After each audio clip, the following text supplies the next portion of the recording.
मंडळी, आज या मिक्स कडधान्याची उसळ बनवतोय। त्यासाठी मी तेल तापत ठेवलेलं आहे। तेल तापलंय, चांगलं गरम झालं। आता मी त्यात मोहरी टाकते, थोडंसं जिरं, गॅस बारीक केला आहे मी, थोडासा हिंग टाकते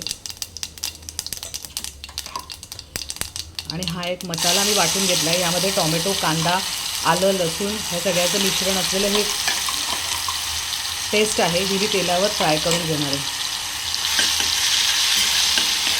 त्यात मी लाल तिखट, थोडासा गरम मसाला आणि थोडासा गोडा मसाला घालून हे क्रश करून घेतलं आहे आणि ते आता मी फ्राय करते।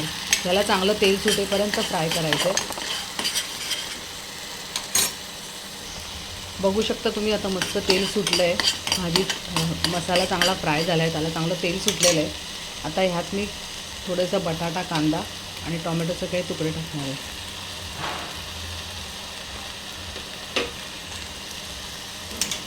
एकदा हलवून घेते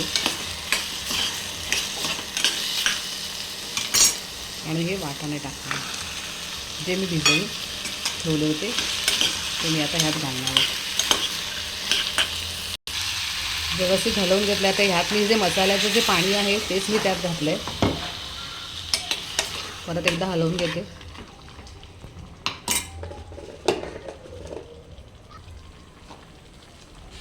चवीपुरतं मीठ घालणार आहे,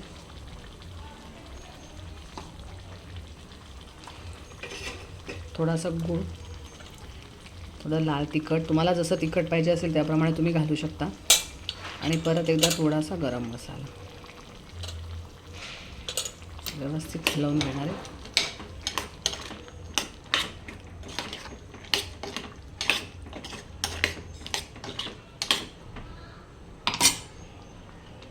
थोडीशी कोथिंबीर मी ह्याच्यातच घालणार आहे, म्हणजे कोथिंबीरीचा स्वाद चांगला येईल त्याला।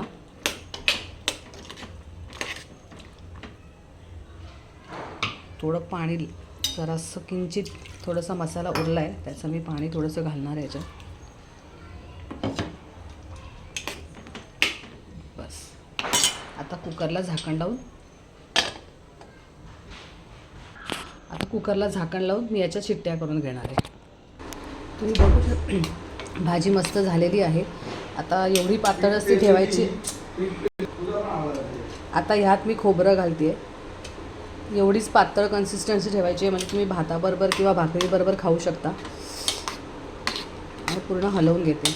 तर मंडळी, ही भाजी तुम्हाला कशी वाटली ते नक्की कळवा। चॅनलला लाईक आणि सबस्क्राईब करा। थँक्यू।